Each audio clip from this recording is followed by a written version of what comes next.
Orang-orang bilang aku gila karena tinggal di hotel tua yang sudah 40 tahun terbengkalai. Banyak yang bilang katanya tempat itu angker, ada pocong, kuntilanak, dan aktivitas-aktivitas aneh setiap malam. Tapi yang mereka tidak tahu, kenapa aku bisa bertahan di sana adalah ya, karena aku mendapatkan ketenangan dan kenyamanan. Namaku Arman, aku kerja di pabrik kecil di pinggir kota, gaji pas-pasan, dan aku nggak punya rumah. Sampai akhirnya aku menemukan hotel itu, bangunan besar, angker, catnya mengelupas, tapi setidaknya aku punya atap di atas kepala. Orang-orang bilang hotel itu berhenti beroperasi setelah kejadian mengerikan. Ada tamu yang hilang, ada suara tawa di lorong, dan katanya beberapa kamar masih dihuni sesuatu yang tidak kelihatan. Tapi buatku itu cuma cerita. Aku tidur di kamar 207, kasurnya tua, gelap, hanya ada lampu minyak tanah yang menerangi. Tapi setelah berbulan-bulan tidur di emperan toko, buatku kamar itu terasa seperti suite bintang 5. Gangguan pertama terjadi di malam ketiga. Saat aku mau tidur, terdengar suara langkah kaki menyusuri lorong panjang hotel. Lalu suara seretan kain dan ada suara seperti sesuatu yang melompat kecil. Aku cuma tarik selimut dan berkata, kalau mau lewat, lewat aja, jangan berisik. Tak lama kemudian, dari kamar sebelah terdengar suara wanita tertawa pelan,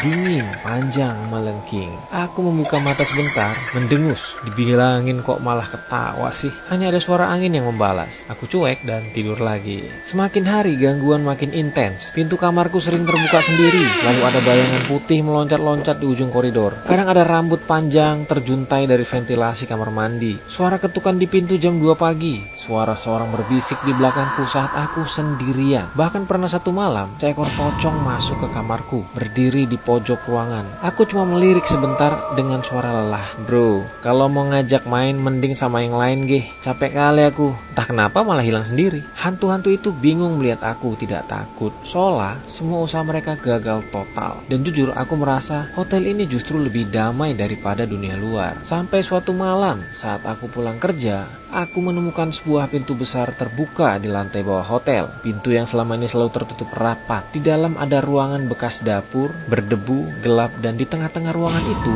ada belasan sosok berdiri melingkar. Ada pocong, kuntilanak, dan bayangan-bayangan hitam. Semuanya menghadap ke arahku.